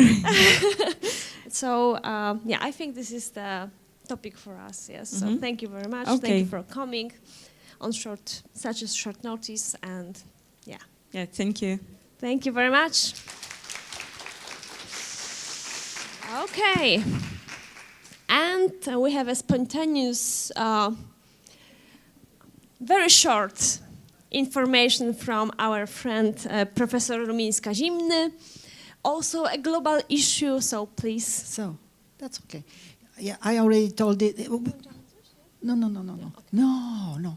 I wanted just to remind you that we could continue this conversation at the global level at the event at the Global Summit of Women on the 10th of June at the Youth Forum. I see all the Please young stay people around. in Warsaw. In Warsaw at the Hilton Hotel, and we'll have a lots of discussion about startups, about how to work at a global level with technologies, IT, and all these STEM issues. So I encourage everyone, it's still time to register for that, the best now, because the deadline is in fact today. No pressure. No pressure, exactly. I have a number of people who already filled the forms yesterday, but if you feel so that you would like to continue all this discussion, please come to me and I will be more than happy to give you the registration forms and to welcome you on the 10th of June at Hilton Hotel in Warsaw at 4:15 we start, and we have a very exciting debate about global leaders, young women in IT and STEM. Thank you very much. And Global Summit of Women is a very exciting event. It's a traveling event through the whole world for the first time in Warsaw, maybe next time in your country. And this is the meeting of 1,000 most powerful women in the world, presidents, prime ministers, artists, startuppers, CEOs. So it's very, very, very... Actually, we are proud it will be in Warsaw. So you're welcome, of course. We are also involved as a perspective in this. So, okay, and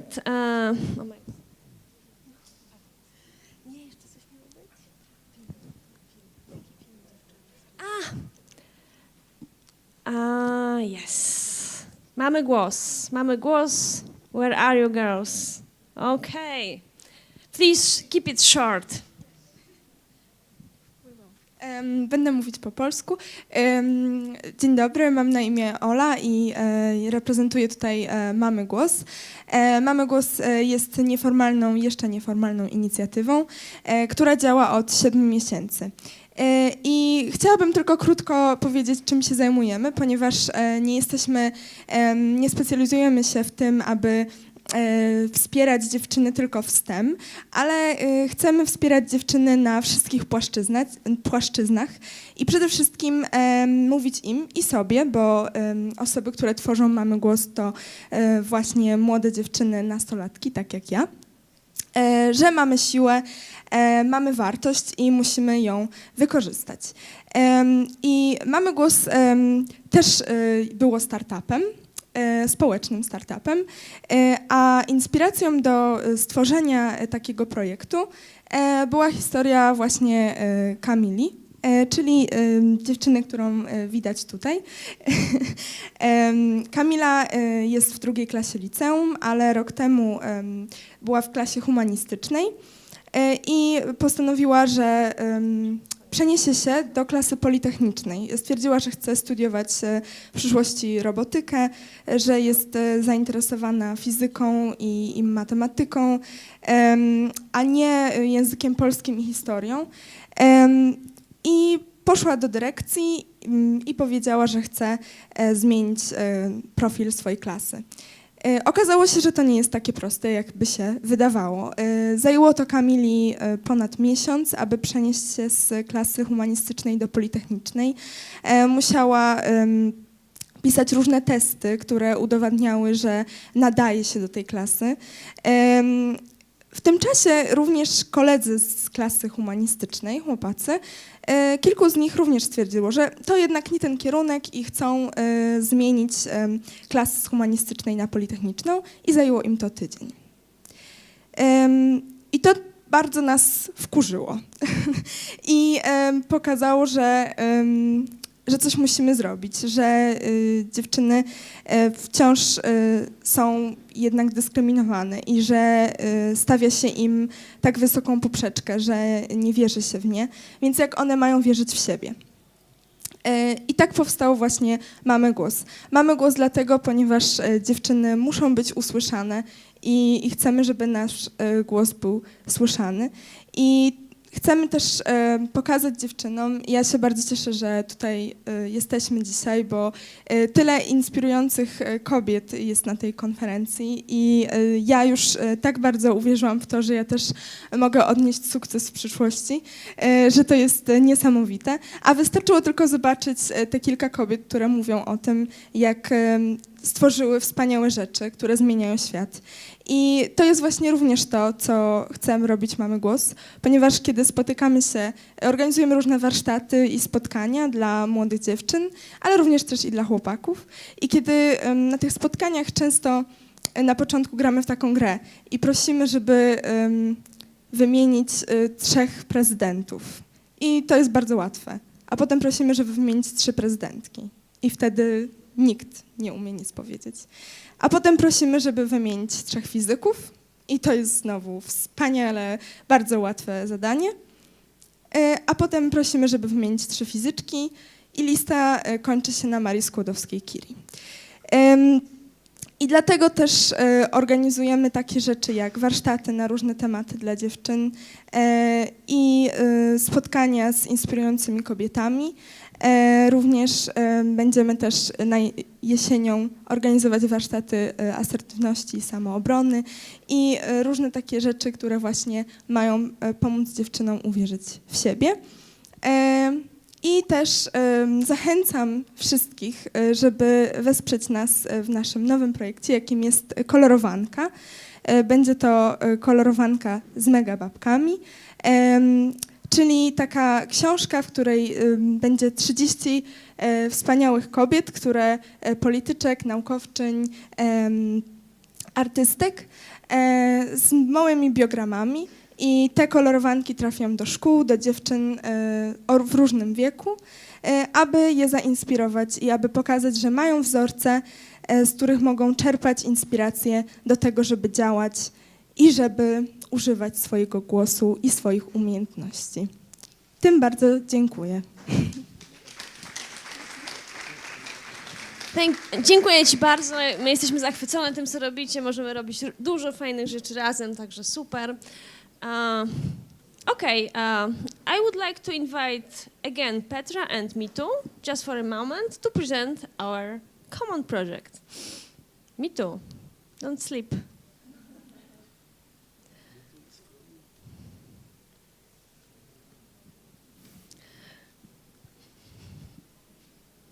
So Mitu is a head of this project, so please. There is no head of this project anyway. Thank you for saying the last line in English because it was kind of ridiculous to hear everything in some machine voice. Anyway, actually, this project, as I mentioned in my presentation, like as we are planning that, I think we have discussed about this issue, the lack of female in STEM fields. We have discussed for a long in different sessions. And when you look at the research findings, we see that one of the main reasons behind that is the lack of female role models, so that the children can be encouraged to build a STEM career. Children, I mean female children. So that's why we came with that plan to present some female role models in some attractive way for kids, like comic book. Every kid in the world likes comic book, if he or she is not an exception. So we want to promote that agenda to promote the female role models through comic book, through pop culture. So we came up with the idea, actually 4 of us, we 3 are present. We have another friend in Jakarta, in Indonesia. So we are planning to find 4 female heroes in STEM field, and we will actually portray their biography through comic book. We'll make some stories and depict it in the pictures, and we'll present them as some superheroes in STEM fields. And that is the idea. We are ahead of this project. So we have plan, we know what we're doing, and we yet to do it. So we want all of you to join with us, and there are some links, then you can contribute and you can be a part of us. And what our one exclusive side of our idea that we think should be mentioned is, in this project, actually we present the scenario of both East and West. like Bangladesh, Indonesia, Slovakia, Poland. These 4 countries have different realities and the different kind of situation, different context, different cultures. So we want to bring all those obstacles and we want to present the role models to show that it's very much possible in every situation. There are heroes in every context. So we want to encourage all the girls in all contexts. Thank you. I want Petra to say something about that. And maybe we will try to focus. It was mentioned during this conference either that, for example, the Polish people takes very often the Marie Curie Skłodowsky as a role model, but we will try to focus on some role model which can be really more approach to the girls, because if you tell to a 15 years old girl that you can be like Marie Curie Skłodowska, it will be very difficult for her to imagine who had to be as Marie Curie Skłodowska. So we'll try to find somebody really that the girls can imagine, I can be like her. Okay, and my role is to mention that we need also your financial support for it. So you can join us on the Global Giving platform and contribute your money, but also you can contribute your skills and just help us to realize this dream project. So, and share it later. So thank you very much. Thank you, girls.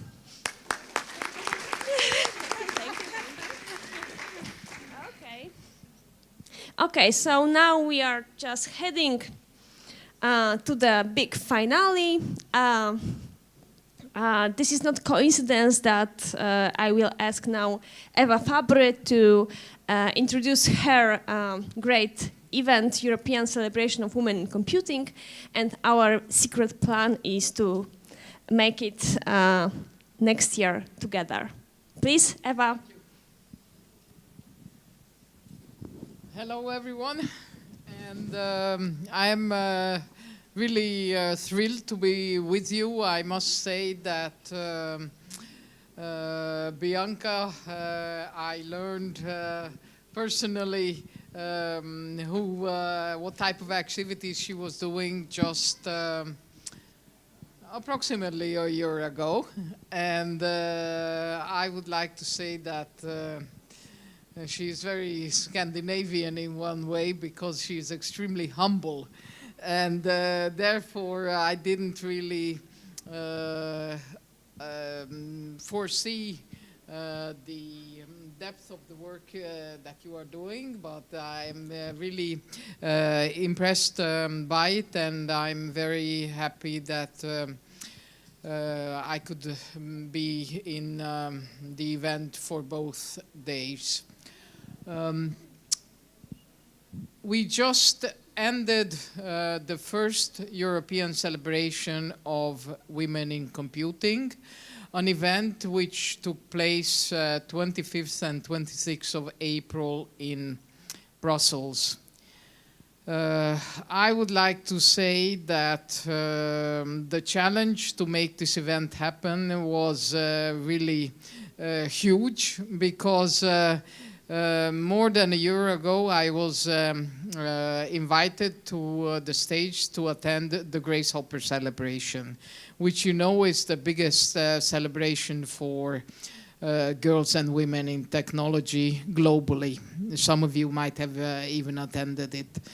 So at that event, 12,800 women in one single room with Sheryl Sandberg. You can imagine that it was quite magic.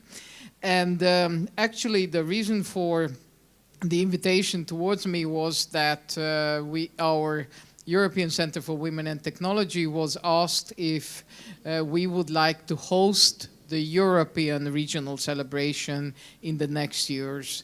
And we thought this is really a unique opportunity for our organization.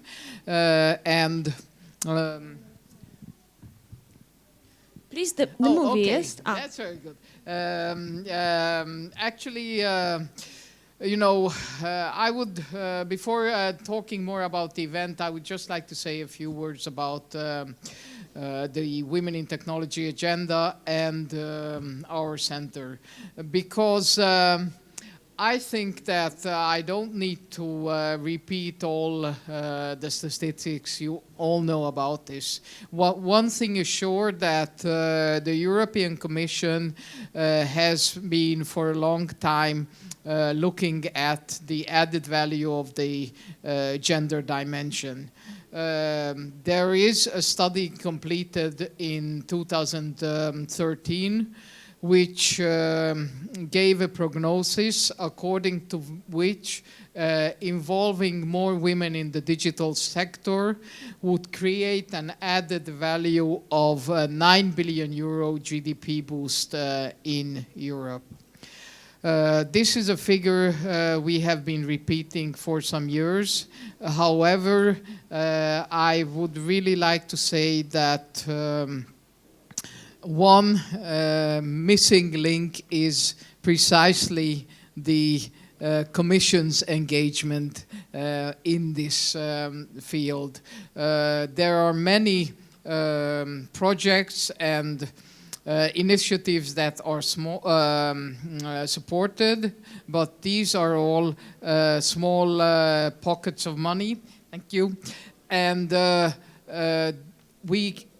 I think one big lesson or conclusion we could draw from the initial presentation made by our friend Stephen was really that without substantial EU commitment, which is not just words but deeds and common strategy, it is very, very difficult to achieve a major breakthrough.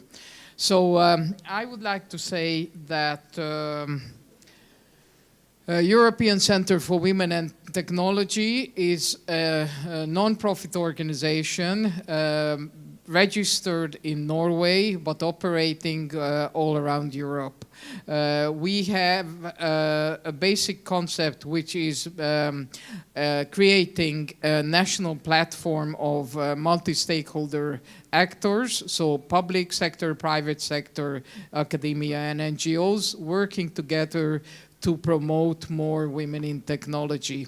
To date, we have 28 national point of contacts, and this was actually in relation to looking for a new Polish national point of contact that we bumped into Perspektywy Foundation and felt that this would be really a very attractive partner for us. And I think what we have learned about your organization really confirmed this even more.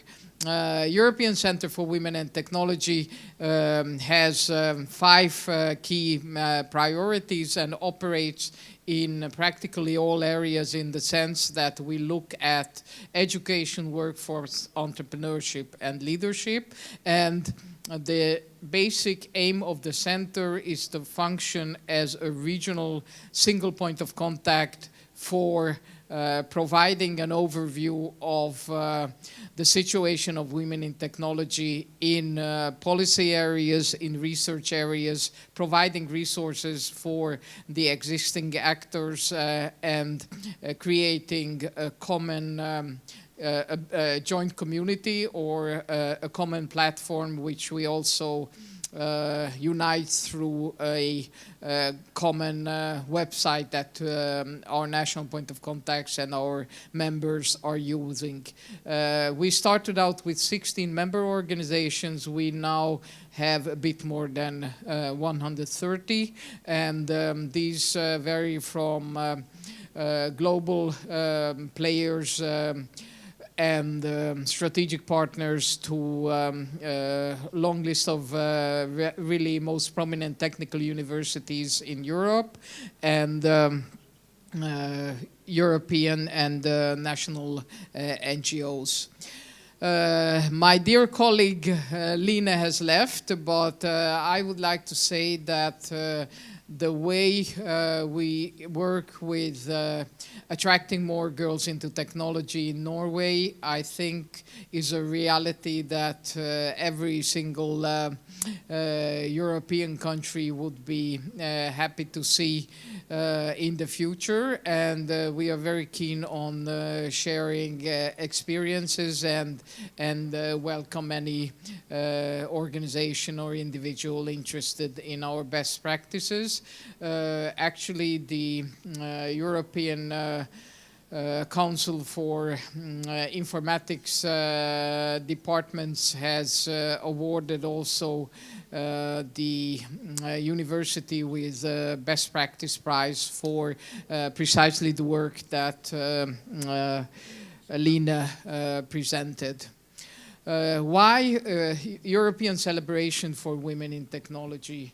We see from all the discussion and feedbacks from girls that practically a community where you can find good examples, role models, mentors, and continuously discuss your daily problems is something that can be of interest for girls and women alike in all countries around the world.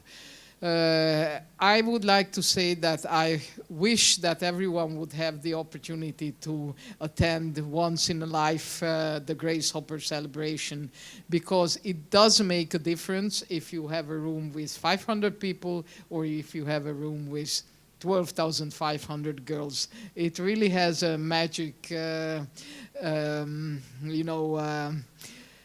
influence on your future work. But above all, I would like to say that these annual gatherings, they actually offer a mixture of a career fair, concrete work interviews if you want to progress all the way, an opportunity that is pretty unique for networking in the sense that this is a gathering where really high-level representatives of European and global players are present, and you can go up to anyone, you can discuss any question and ask for any type of advice you may need.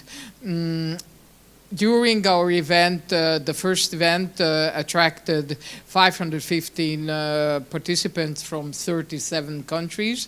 I would like to say it was for us also a big surprise that we had such a broad participation. And from the 37 countries, then there were 13 countries that had what we would call national delegations. So countries that through national point of contract brought along between 10 to the biggest delegation was from Norway with 32 people. And this included both university faculty, students, and experts and advisors. We had 50 workshops and presentations from really prominent people, and actually if you attended both days, some of you were in the event, I think you can confirm that the most recent technological developments, as well as many of the soft skills issues, were presented in a very interesting way. All of this was rounded off with a 200th anniversary presentation around the story of Ada Lovelace, presented by a UK presenter who I think was pretty unique in the sense that we tried to give a holistic experience, which meant that the meals served, the music provided, and the entire environment was recreating the Victorian age. So it was a very nice experience. Of course, all big events try to profile themselves also through a specific award. And we have launched 3 new awards that we will be announcing every year.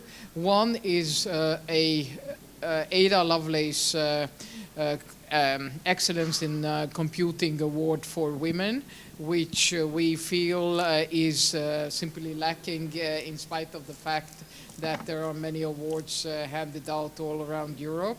Another award is for social entrepreneurship, and the third one is for young emerging leaders.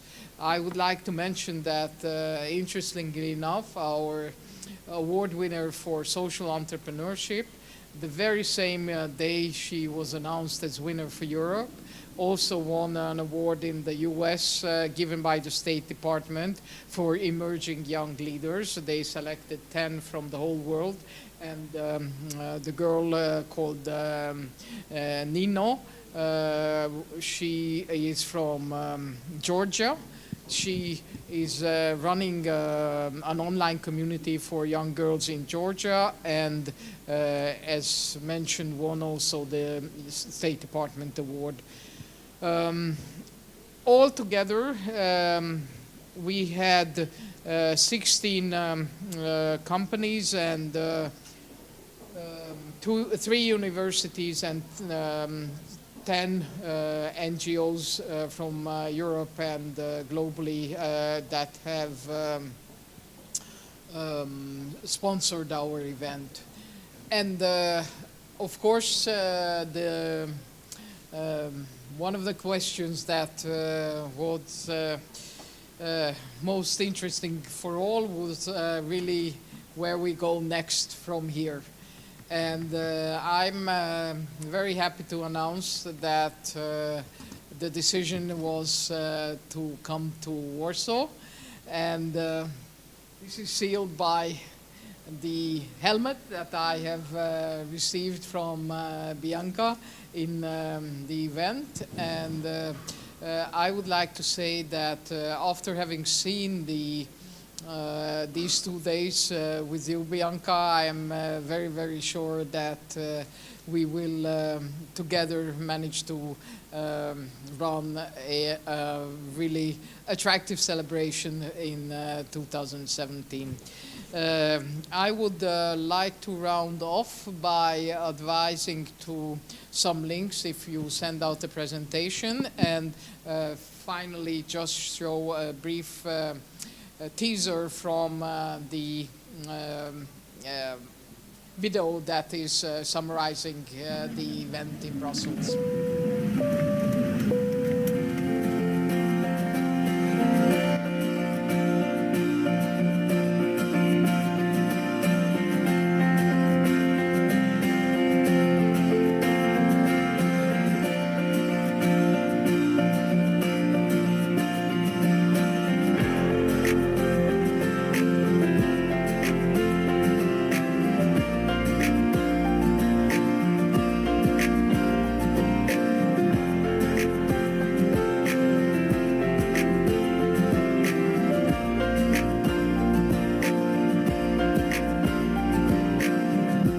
Up above I heard the angels sing to me these words,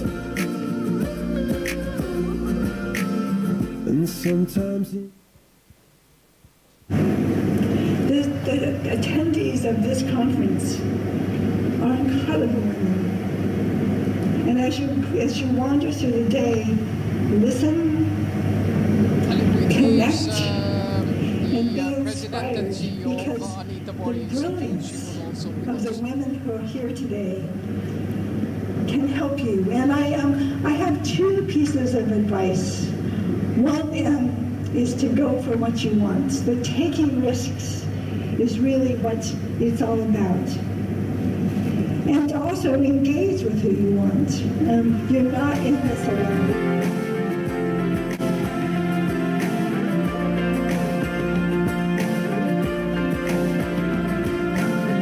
Sometimes the stars decide to reflect in puddles in the dirt.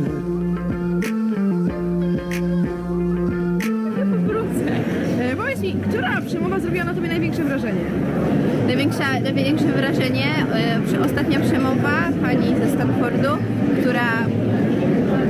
która uzasadniła robienie badań w związku z naszą płcią i sposobem postrzegania świata. I moim zdaniem są to jedne z najbardziej wartościowych badań, ponieważ pozwalają nam może nie tyle na kategoryzowanie się, ale na znalezienie punktu odniesienia każdej z płci. Many of whom graduated from Stanford got it wrong.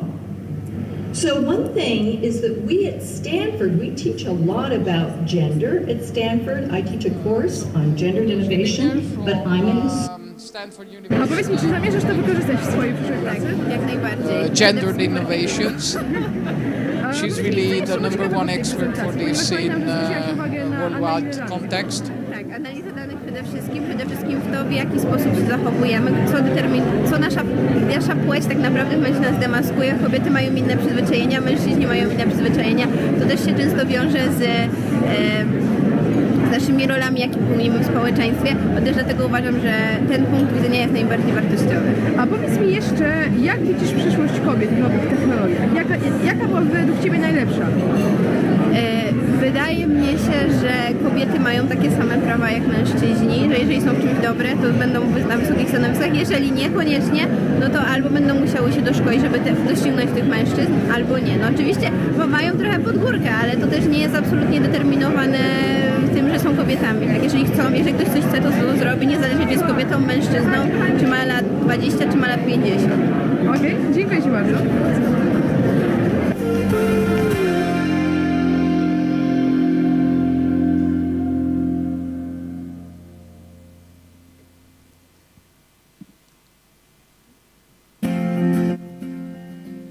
Powiedz mi, od samego rana, która prelekcja zrobiła na Tobie największe wrażenie?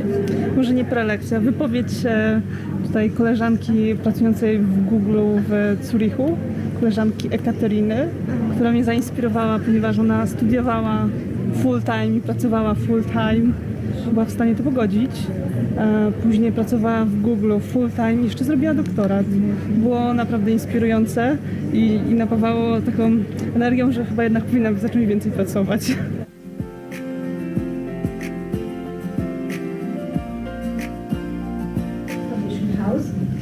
And we do have three main stream of activities.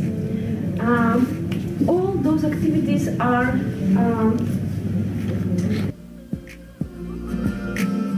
And sometimes in your eyes. and then she got written out of history. Oh, my dear Mrs. Somerville, Mary, it is so good to see you. I have been working very hard, like the devil, in fact, which perhaps I am. And you like men to strike. This machine has the potential to transform industry and expand the British Empire. And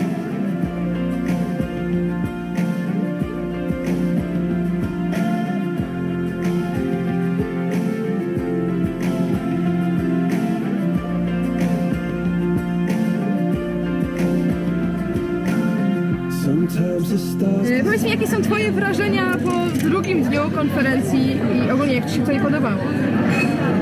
Podoba mi się. Inspiruje mnie obecność różnych ciekawych ludzi. Bardzo się cieszę, że jesteśmy tutaj taką fajną ekipą, bo myślę, że w normalnym warszawsko-polskim życiu trudno byłoby znaleźć okazję do takich rozmów. No i generalnie jestem bardzo zadowolona. Dziękuję Ci bardzo. Between the eyes and cry.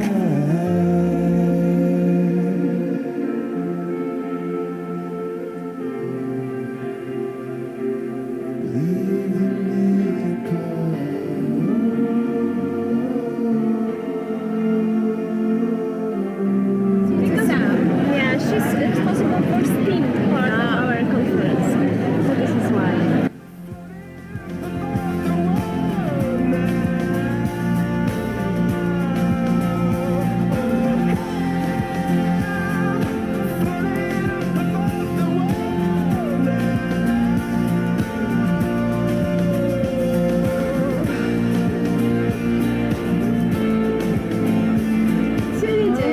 No. Tak wyszło.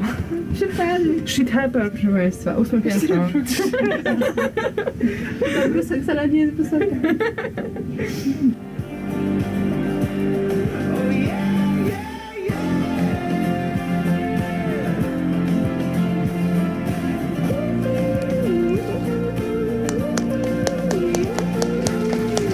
Thank you and see you next year in Warsaw. Yes.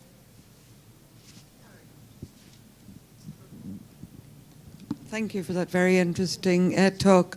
I just want to go back to a point you made right at the beginning, and being the only member of the European Commission here, I would like to reassure you that all decisions on funding, setting up companies with organizations are all taken at member state level. And in fact, although Norway is not a member of the European Union, as you know, where it contributes, it's always part of that decision process as well. So if an organization hasn't been established or hasn't received the funding that people feel it should have received, the decision will always be taken with the member states. I just wanted to reassure all of you on this point. You know, I would like to make it very clear that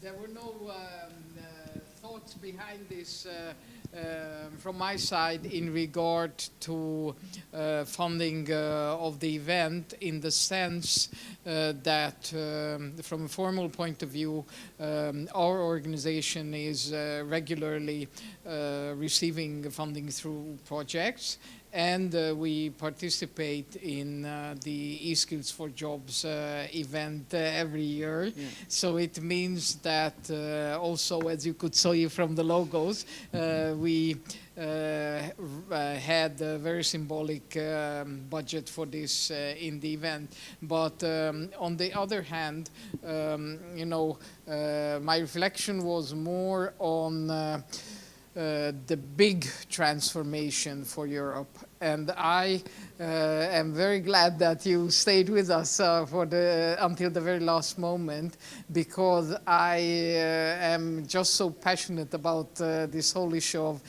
women in technology that I feel that Europe would really need a big, massive campaign.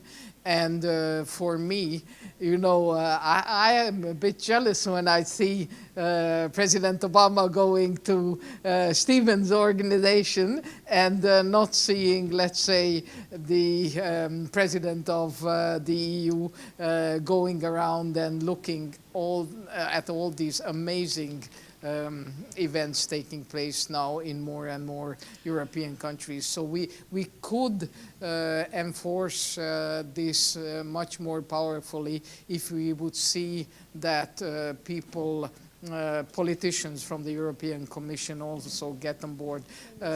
We had Antonas Skwaga with us for the event, and he was so passionate. But, you know, I'm sharing with you now all our experiences. We had a very unfortunate situation because on Monday, 1 week before the event, we were reassured that the Vice President of the Commission, Vice President Ansip, would open our event, and then force majeure, and he couldn't join us. And I think that's these are disappointing, symbolic. but I mean, that can actually happen. But I know my commissioner, Mwedash, who's research and innovation, I think he's extremely active, extremely busy, and doing a very good job. I think we should probably leave it here, because I know please, Bianca. because we are like 40 minutes after. Since I have the floor, closing. since I have the microphone, may I thank you, Asha. Where's your boss? He's not here. Heading to Moscow now. Oh, and Perspective for a really good conference. I'm so impressed with the work you're doing. Can we give them a round of applause, please? Thank you. Well done. It's been fabulous. Thank you so much. So, as we said, we will organize the next event in Warsaw. So it's great. We will do it together. And thank you very much for participating in Lenin STEM 2016 conference. Thank you to our speakers, to our participants. Thank you to all fruitful, sometimes passionate, very interesting discussions. I'm really happy that we had this opportunity to organize it. And I want to also say thank you now in Polish. Tak, bardzo chcemy podziękować wszystkim, zarówno uczestnikom wspaniałym, szczególnie tym najbardziej wytrwałym, którzy są z nami do tej pory. Poza tym całej ekipie, która pomogła nam organizacyjnie, ludziom wspaniałym, niezastąpionym z Centrum Nauki Kopernik. Ani Łukaszowi, Mateuszowi i wszystkim pozostałym. Naprawdę to nie było łatwe zadanie, a było super i dziękujemy. Współpraca z wami to zaszczyt. Mam nadzieję, że będziemy robić kolejne rzeczy razem. Dziękujemy również Instytutowi Łączności, też wspaniali panowie, którzy nas wspierają i wszystkie nasze inicjatywy, pan Zbigniew, pan Tomasz oraz pan Mateusz. Brawo. Bartek. Dziękujemy za streaming przez 2 dni, dziękujemy za połączenia z Tadżykistanem, ze Stanami Zjednoczonymi. Dziękujemy. Dziękujemy również naszej ekipie tutaj z Rising Stars, tam Politechnika Warszawska, Ula, Ania i Paulina oraz Sandra przez 2 dni bardzo intensywnie zapraszały dziewczyny i panie do networkingowania się. Odbywały się przeróżne warsztaty inspiracyjno-rozwojowe. Widziałam, że tam się działo dużo. To wszystko dzięki właśnie dziewczynom. Dziękujemy także ekipie wspierającej przestrzeń STEAM Art, szczególnie Tomkowi Rudzińskiemu, który, przestrzeni STEM Fun for Kids Corner, szczególnie Tomkowi Rudzińskiemu, który tutaj animował całą przestrzeń przez 2 dni. A także naszej wspaniałej, prywatnej ekipie perspektywicznej, czyli Marlenie, Karolinie, Arturowi oraz Kubie, którzy bardzo dzielnie nas wspierali i bez których oczywiście nie udałoby się nic. Dziękujemy też naszemu fotografowi, który tam chodzi przez 3 dni. Dyskretnie, Krzysiu.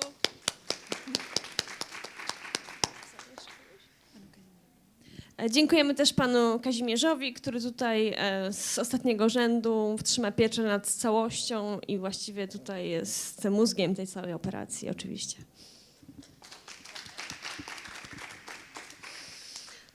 No i zapraszamy na przyszły rok. Bardzo wam dziękujemy. Jesteśmy na Facebooku, jesteśmy w sieci, macie wszystkie nasze namiary, także kontaktujcie się z nami. Thank you very much. See you next year.